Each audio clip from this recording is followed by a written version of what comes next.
We are live. What's going on, everybody? Hope everybody's having a fantastic Sunday. Enjoying yourself in the beautiful weather out there today. Yeah, it was a scorcher out there. It still looks pretty sunny out, so it was nice. We're gonna let the Insta algorithm throw everybody on here really quick. Wait for some people to get on. We have today a special guest, Michal Wach from Wach Properties on here. We had the pleasure of golfing with Michael today and Rob Chopra, and we decided there's no better time than right now to actually have him on here to discuss some scaling challenges. So, like all investors, scaling can be super challenging, and there's a handful of different strategies out there to be able to help you scale, and one of them being small commercials. So he was explaining to us today how some of his students have some of these challenges, so we wanted to get on here and discuss the ins and outs of these products and how possibly it can help you. So let us get him on here really quick. Let me get him on here.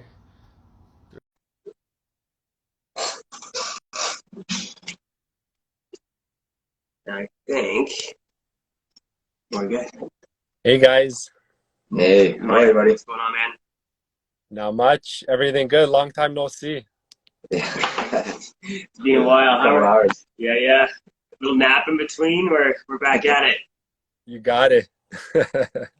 Yeah, it looks like we're getting a few people coming on, joining our live stream right now. Wait a little bit.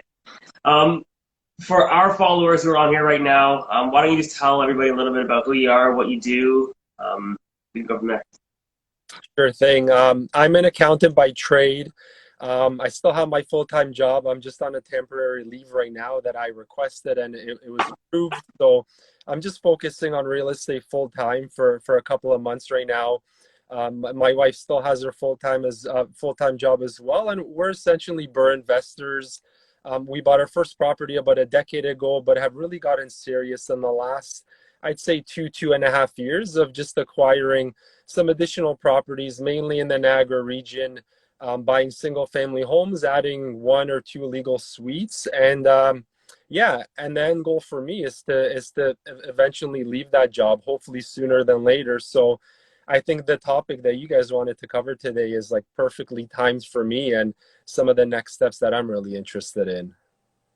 Yeah, I think it's a common question that you kind of said you're getting from a lot of your students, and I know we get a lot of investors asking the same thing as, how do you make that transition from that 9-to-5 job into, quitting and becoming a full-time real estate investor and, dumping all of your time into that and making that the sole focus. And, for today's topic, the small commercial, I think the small commercial is really the best product out there for that, and probably the only product that really allows you to leave a 9-to-5 job and leave that guaranteed income and still be able to move forward and purchase properties. And I think it was fitting that we talked about it today on the course, and that just happened to be our video that we were going to talk about today, and it just made sense for you to come on and kind of have that conversation and talk about it. So yeah, why don't we do like a little bit of an intro as to what small commercial is for everybody who's on here who doesn't quite understand and doesn't know this product exists. So the small commercial product is offered by the majority of the large credit unions. These credit unions allow us to take a commercial perspective on underwriting for residential real estate.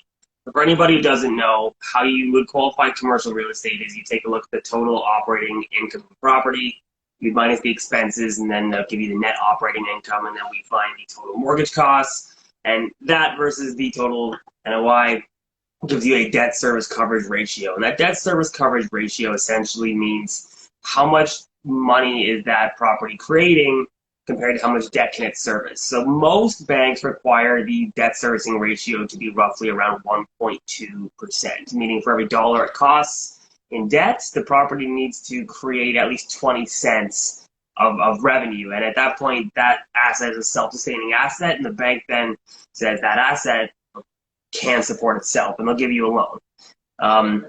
Now, obviously, as many of you, I can hear the cogs ticking in your brain. Like, I can do this for like a duplex and a triplex and a fourplex. Like, that's pretty crazy, and we think so too. So if your strategy is to use this type of underwriting for multifamilies that are under 5 units, it can be really advantageous as long as you understand how to properly use the product.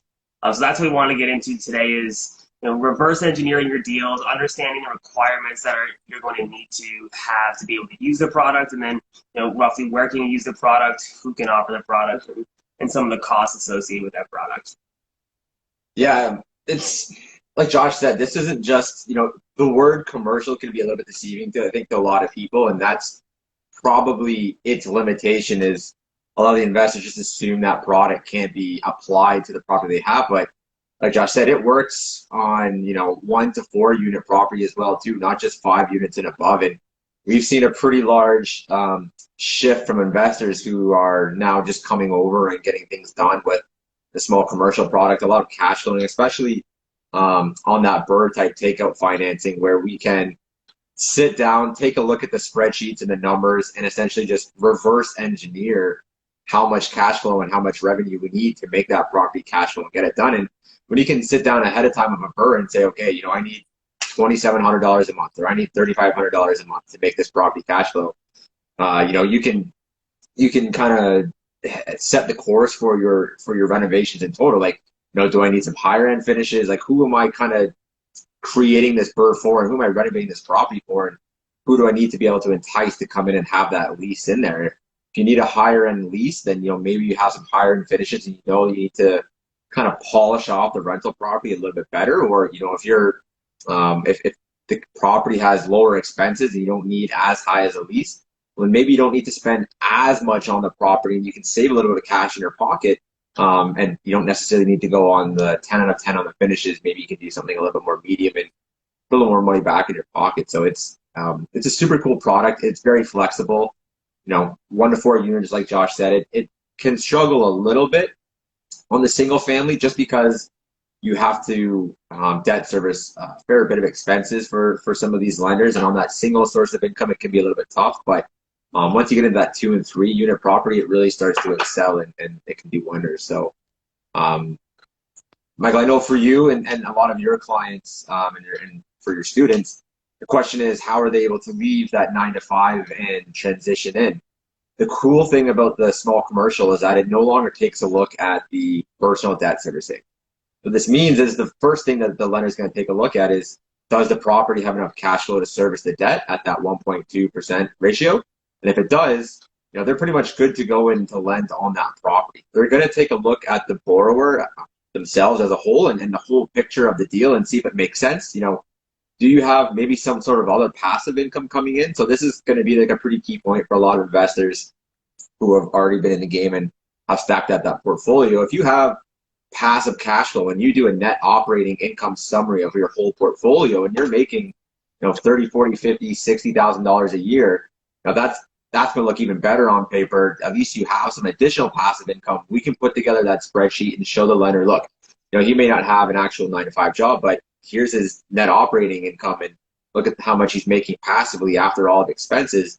If you essentially have a full-time job with that passive revenue, that looks great. That along with your personal net worth statement, that completes the whole package for a lender and strengthens the deal, and they're more than happy to lend on that. And we have quite a few investors now who have left their 9 to 5 and have been able to continue getting the small commercial product, and it's been fairly successful. Yeah, and guys, really important to understand that these rates we're talking, mid twos, like 2.55, 2.75. You have the flexibility of choosing a 1 year, 2 year, 3 year, 5 year, 7 year, 10-year term, variable and fixed rates. The ability to be able to restructure your debt and take on maybe a 3-month interest penalty instead of an IRD. So, the flexibility of being able to choose your product, you're not being pigeonholed into one specific product like a B lender, for example. Like, you're not like, this is a closed 1 year fixed term, you're kind of stuck.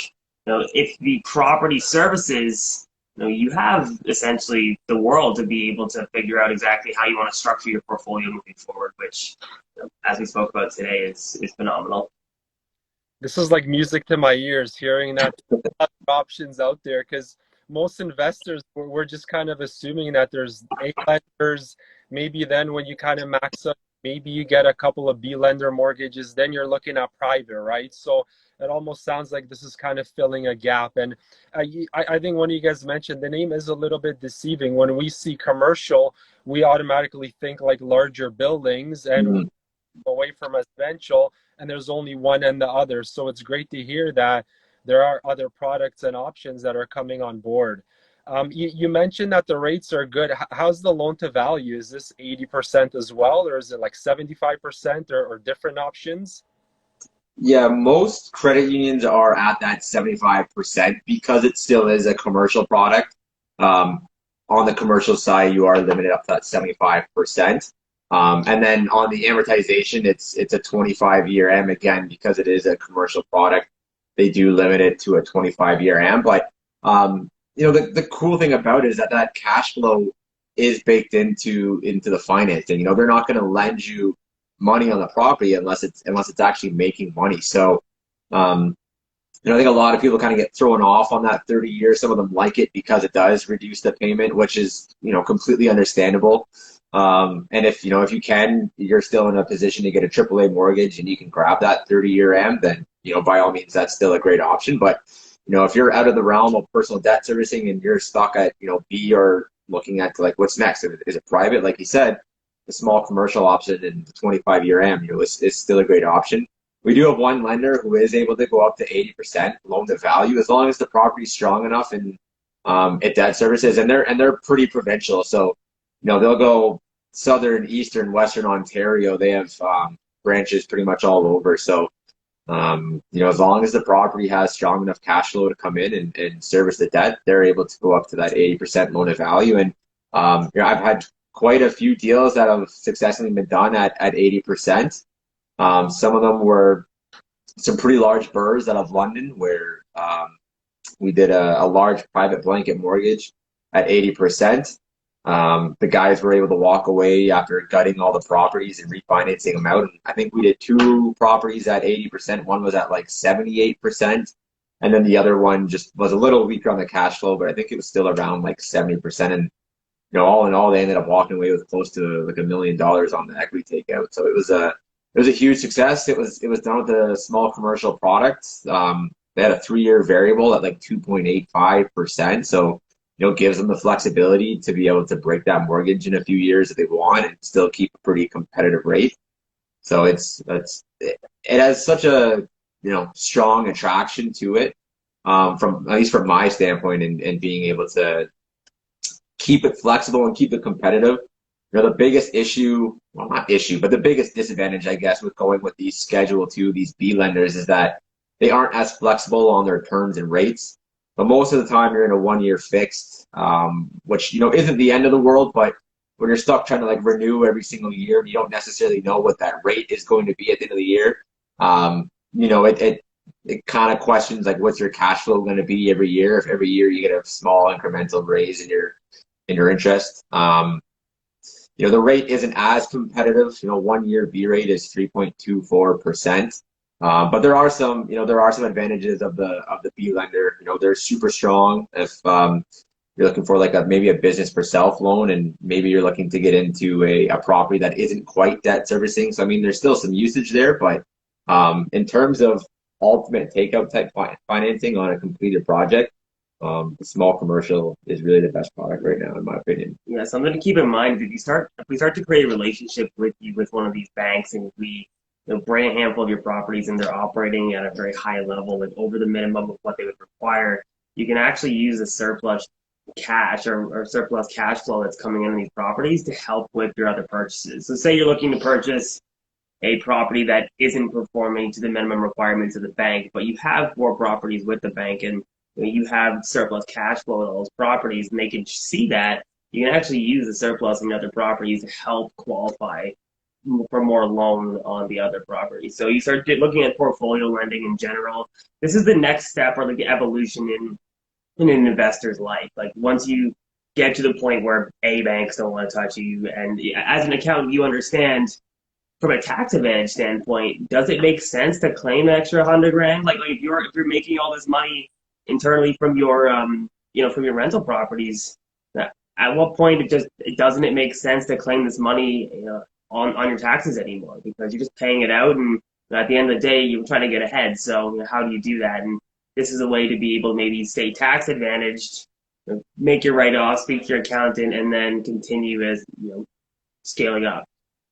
Mm-hmm. Yeah, I think it's just great to know that there's options. And when you guys talk about the terms, like they shouldn't scare any investor away, because when you're probably at that level looking for those deals, the most important thing is just getting the financing. It's not about getting a 1.8 interest rate and 30-year amort. You just need somebody that can give you a mortgage. And if it's 75 or 78% LTV, it is what it is, right? So in terms of giving investors any advice how to like best set themselves up for this, because I have many students, fellow investors kind of thinking about leaving their day job, but they're really worried. They're worried that they're going to have to wait 2 to 3 years to kind of qualify for that next property, or somebody's just started a new business and they don't have that history of the financials or the income and the deposits coming in. And anything specific, or even should we be like setting up our own accounts now with some of these lenders, like saving checkings account, just to start a history? I don't know if there's anything that you guys have seen that kind of works and puts an investor a bit ahead before they need a product like this. Sure. I'd say it's more of a painting. So when we do our job of commercial financing, we have a handful of different aspects of the deal that we put together. So we show how strong of a borrower you are. We show your personal net worth. We show your cash reserves. We show your capital reserve. We show a handful of different things that would make you a strong borrower to the lender. So ensuring that you have those things, or a handful of those things, before you quit your job. Like quitting your job and not having any money in the bank. That's you're going to have a really hard time. You know, quitting your job, not having any personal net worth, that's going to be very difficult for you to be able to scale. Um, you know, not having your taxes completed, like making sure you're up to date on all your taxes, making sure that you're just putting yourself in the best situation to be able to show a commercial lender why they should give you money. At the end of the day, you know, we can say it's not based off your personal debt servicing, which it's not, but it's still based on the person. You know, can they lend to you? You know, you as a person have to pass that sniff test. So, you know, putting everything together, just making sure that you have all your documents in order, have some net worth, have some cash put aside. As we said, this product is 25% down payments. If you're purchasing with it, a lot of people use it on the refinance because it's a lot easier to be able to force appreciate an asset and then refinance out than it is to actually put the liquid capital down on the property. Um, you know, just ensuring that that you have some passive cash flow coming in, just setting yourself up and just thinking about it, or speaking to us or speaking to yourself, your accountant, just understanding where you're at situationally before you just decide to quit your job and go all in. Yeah, one of the things that they're still going to want to make sure is because they're kind of viewing this as a business product and as a business loan, they want to make sure that you're, you know, if that rent, you know, vacancy or unforeseen expenses, do you have some sort of capacity to still be able to cover those expenses if need be and when they arise? So if you have, you know, no savings and no passive income coming in from a rental portfolio, and maybe you are 1 year into your job and, you know, no savings in the bank, that's not going to be as strong a picture as someone who's been investing for maybe a few years, has a few rental properties, has some savings in the bank, has that passive income coming in. That's going to look much stronger. The one thing that they don't want to do is have someone get into a property and then they can't repair it, they can't manage it, and it kind of starts to turn south that way. So it is a great option for people who are able to leave their job and have that liquid net worth built up and have that passive income. You know, if you don't quite have the passive income built up, but you have some liquid net worth, again, like Josh said, it's a pretty fluid picture. So it's not as simple as just saying, hey, you know, I have no job, I have no savings, but I have a property that cash flows. They're going to take a look at the cash flow of that property first, but then take a look at you as a borrower as well and just make sure the whole thing makes sense. So it still does require, you know, a little bit of savings. And if you have that passive income from your rental property portfolio, that's a bonus as well. But make sure you're in a good financial position first before you kind of consider leaving that job. And, you know, as anyone will tell you, you should have some sort of 6 months, 8 months, 10 months savings built up, ideally, before you quit your job, because you know who knows what's going to happen with the market, who knows what's going to happen. You know, maybe you go on a bit of a dry patch, maybe you want your tenants leave. I mean, you should have some sort of capital reserve saved up when going to leave that job, and just making sure you have something to kind of support yourself with as you're moving forward. You know, so just do a little bit of due diligence, reach out to us, reach out to your accountant and ask those questions preemptively and make sure you're in a position to leave your job. Don't just go leave your job. Kenny. Kenny. Yeah, it's definitely so important to plan. Like even your lawyer, I would add to that. Like if you're trying to Yeah. set up a corporation or two before you leave that job, just to make sure that you're putting the properties that you own or are buying in the right places personally or corporately. A lack of planning, like small commercial financing, will not fix that, right? So you want to put Mhm. in the best position so that then mortgage brokers like you guys have the easiest job possible to actually help an investor get to that next level and maybe squeeze out those extra last few properties that we wouldn't be able to qualify for otherwise. Yeah, and that's really what we're trying to do is just educate people as much as possible. And by educating, our clients now and future clients, it makes the whole process easier. The more prepared they are, when we sit down and we have that conversation with them, we no longer need to have an hour-long conversation where we're explaining anything. Now we can have, a 15 and 20-minute conversation. It's more directly to the point. It's a little more understood and doesn't need as much description and going back into the fundamentals. And, it saves the borrower some time. It saves us time in terms of, being able to have back-to-back. So it's trying to make the whole thing a lot easier and allowing the borrowers to go ahead and make more informed decisions and understand how to prepare themselves and get themselves in the position. Because, I mean, let's be real, most of the people who are getting into the investment game have the plan of leaving that 9 to 5 job and getting into it as a full-time investor. I think it's fair to say that the majority of the people, out there, that's probably their goal. We're just here to try to help get them into that position and be prepared. There's quite a few other benefits of the small commercial product as well too. They work with vendor takebacks, so you can get conventional type financing with competitive rates. They'll take a look at a 10 to 15% vendor takeback. They're not going to do a full 25% vendor takeback. They're going to want you to have some skin in the game. So maybe if the seller's willing to do 25% and, you really want to minimize your costs and it's a great term, maybe it's, a 0% or a 1%, they're still going to want to see you come up with maybe 10% or 5%, depending on how strong of a borrower you are. But they're still going to want you to have some sort of cash position in that property. But, a 10 to 15% vendor takeback, yeah, as long as the property is able to service that first position mortgage and whatever's going to be on as that second position in the vendor takeback, they're more than happy to use that and go ahead and have that vendor takeback on there. So again, another option that is available that isn't quite available on your AAA and your B lenders is that vendor takeback. So they're pretty flexible in terms of what they're able to do. And that's why I like the commercial side. So anybody looking at commercial lending, or small commercial lending, we do look at a few expenses. So one being your property taxes. So we have to know your property taxes. We have to know your utility costs. So if the tenants pay utilities, just let us know. If they don't, then I need some maybe historical utility bills that would show me what the total utility costs are and your insurance costs. So if it's $200 a month, there's $2,400 a year. We do factor in a small vacancy and property management costs.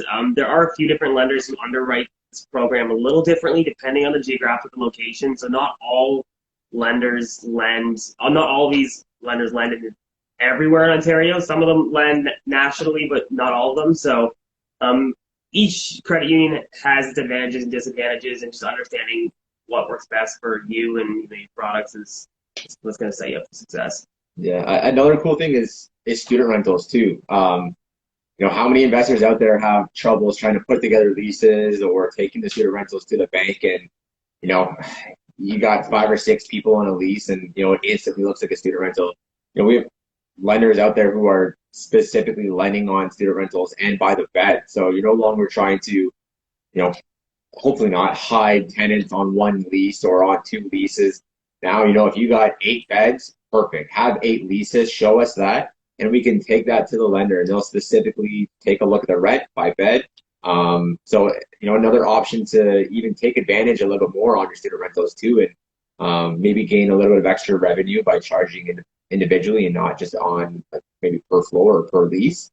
The debt servicing is a little bit higher. They do require a 1.35 or a 1.4. But again, because they go by the Fed, and another opportunity to get something done and not have to worry about it too. You can be open about it now. So it's like you can come out that your property is a student property. So it's a little bit of freedom there, and it's a good opportunity. 75% loan to value with decent rates. The rates don't necessarily change because it's a student rental. You can still get, a 2.85, 3% rate with a variable or a fixed rate, whatever you want on the small commercial side. So they got that. There was something else that I was going to talk to you and I forget. Unlimited scaling. They don't have profit limits, guys. As long as the property is debt servicing, there is no limit with these guys. They will allow you to continue to build up your portfolio. The one thing that they do want and they will take a look at is your overall portfolio does have to maintain that 1.25, 1.2% debt servicing. So that's where kind of some of the beneficial parts come in of being able to play off of stronger properties and helping with the debt servicing of some of these weaker properties. But as long as your whole portfolio maintains that necessary DSCR, they will allow you to continue to scale up. As long as it makes sense, and essentially there is no limit on it. So how many lenders can you say that?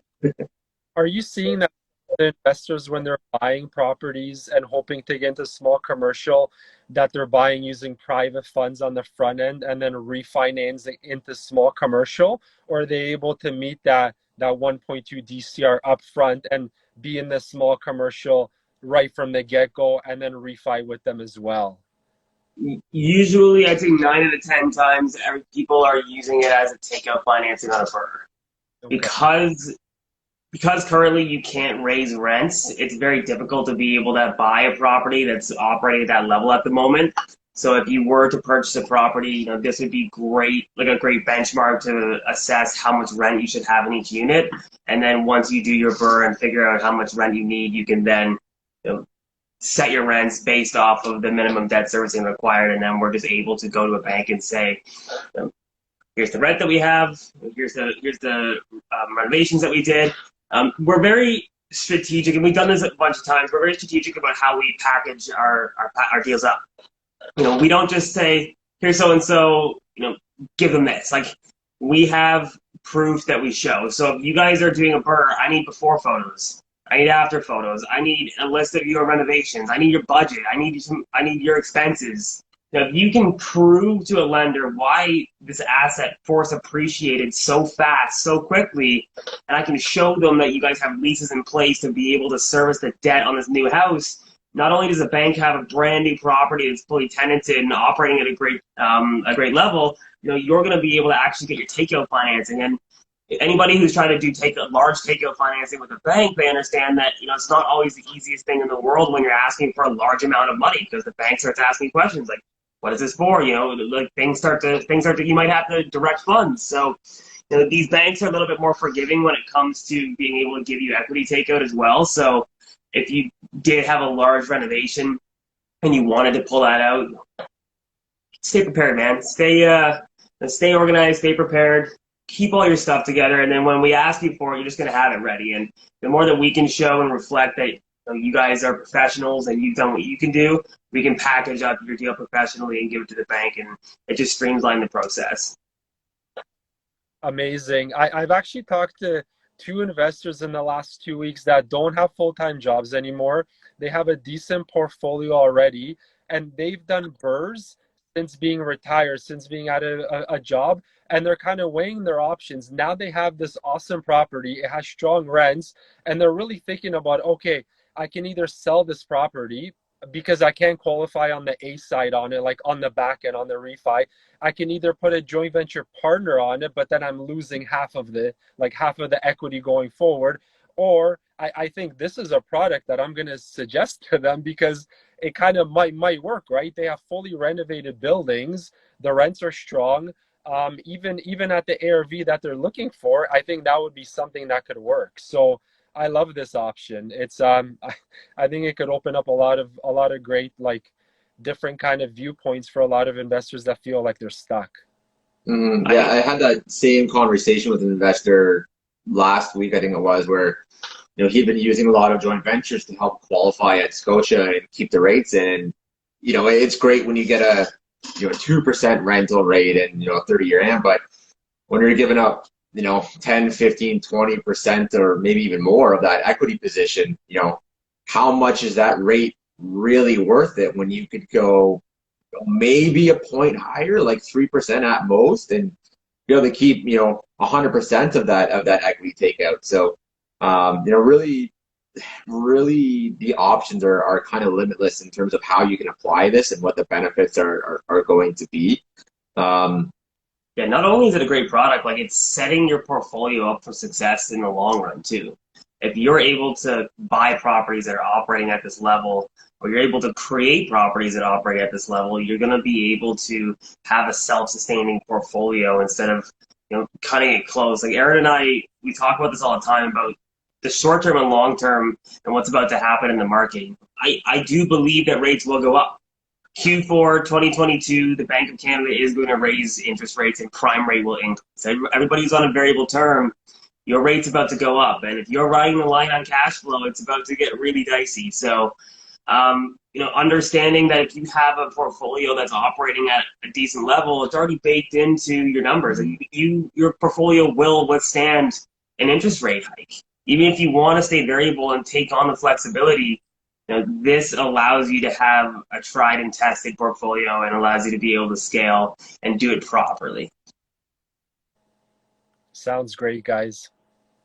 Sweet. Yeah, I'm trying to think what other benefits we got. Steer rentals.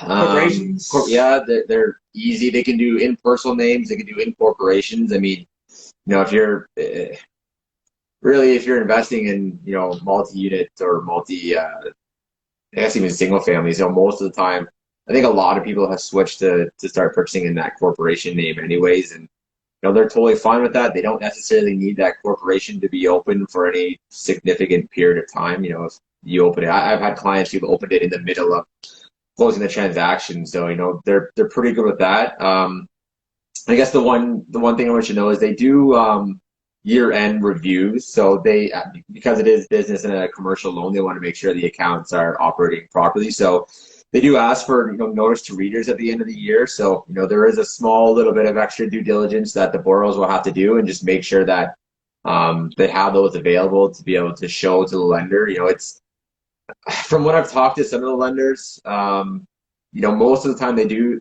the year-end review and ask for those, but if you've been with the lender for a long enough period of time and proven year after year, they might become a little lax on there. But I mean, just be prepared to put those together. And I mean, you should know what your numbers are anyways, and have all that stuff together, and be putting together the numbers on the corporation. And it's just one more step that it forces you to be a little more involved and in the know of what your numbers are. And I mean, there's nothing wrong with having a better understanding of how your portfolio is performing. And 2 to 4 units is kind of like a nice sweet spot that could work for this, right? And I also like the idea of being able to kind of have that flexibility to acquire that property, do it whatever way you need to, if it's private financing or another way, bring it up to its highest use, and then come to a mortgage broker like you guys and put the right financing on it so that you can get that capital back and hopefully keep on doing the same thing. Yeah, if the 2 to 4 is really that sweet spot on like that more residential, quote unquote residential side. Single family homes, like I said, it can work, and I've done some single family homes. I actually did them as a umbrella mortgage. We just did one mortgage across 3 properties. It was similar type situation where a partner of ours or a client of ours wanted to pull out some equity and was having some troubles on the conventional side, so we utilized the small commercial side, did a blanket, took advantage of the cash flow and took it all out, and it worked well. But yeah, once you get into that second unit, having that secondary source of income on the property come in really helps to debt service all those expenses. Depending on the lender, like Josh said, sometimes we look at just a benchmark expense based off of the revenue, and then some of our lenders actually take a look at each individual expense. So when you take a look at a single family home, and if it has to debt service the property tax, the utilities, the insurance, a 5% vacancy, a 3% property management, maybe some repairs. It gets a little difficult, but as soon as you add that secondary lease in there, it makes it pretty easy to be able to debt service as long as your rents are up to date and at market level. It becomes pretty easy. One thing to keep in mind is they do really prefer leases to be in place. So if you have a single family home and there's no lease in place, you're not really going to be able to jump in there and just get like a fair market rent valuation like you would on a typical A or B type lender. They do want that lease to be in place or at least signed and ready to go. If you're looking to do some small touch-ups to a property and you need maybe 1 or 2 months, have that lease ready to go after the renovations are done. We can use that lease as long as it's signed and dated and it has that move-in date on there. We can use that. That's fine. So this may not be the right product if you're looking to buy a vacant property and renovate it. This isn't going to be the product for that acquisition, but this is going to be the product for that takeout financing.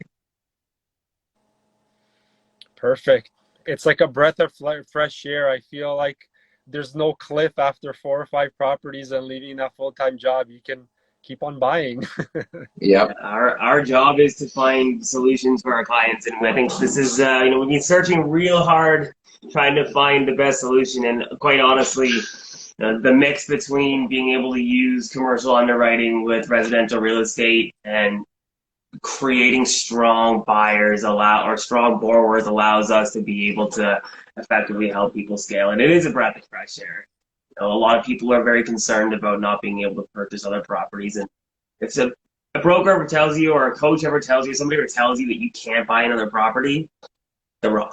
There's always a way to buy another property. Yeah, I saw a question pop up there. Does it have to be like a legal property for the lease to be effective? So in an ideal world, the property is legal or at least legal non-conforming. Some of the lenders might be able to work with that secondary unit. If it's a fully self-contained unit, it has a separate entrance, separate kitchen, bathroom, we might be able to work with it. But ideally, it is fully legal. If you have something like that, we can just shoot it out to our lender partners, run it by a BDM and say, hey, here's the situation. What can we do? Maybe they take a little bit of it into consideration in the whole picture and see, how short are you from that DSCR, from the legal unit?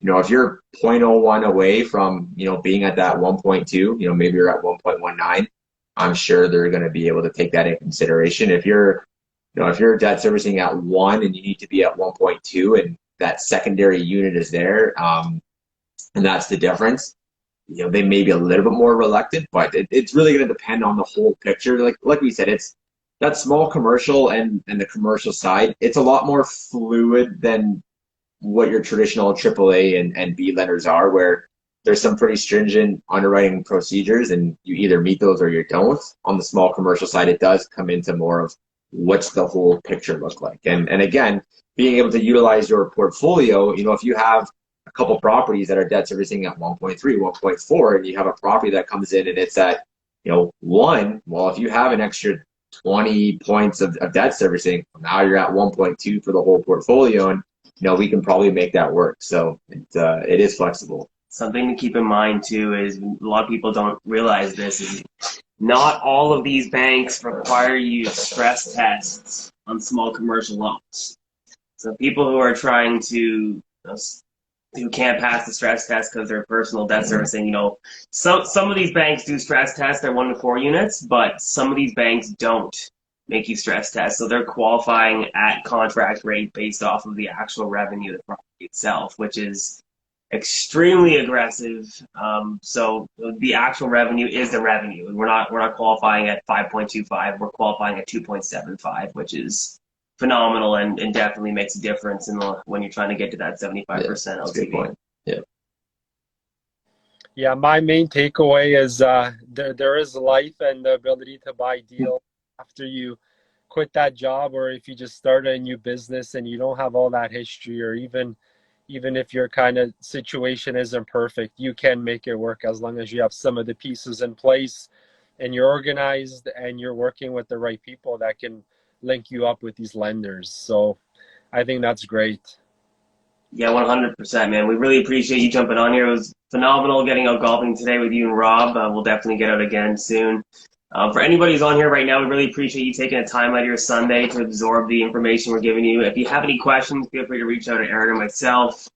And we're always happy to share the knowledge. If you think this is something that's going to work for you, we're happy to run the numbers for you. I think we might even maybe do a little seminar or something on how to assess properties as well, because half the process here is finding a property and then realizing how do you go about actually qualifying for this. So yeah, if you guys would like to see a seminar, maybe just leave some comments and let us know. And if we get enough support for it, we'll put something together and have someone put it on for us. For sure. Right on, Mike. Well, you enjoy your night. Have fun with the kids, and we will chat again soon. Thanks, guys. Take care. All right, man. Take care. Cheers. See ya.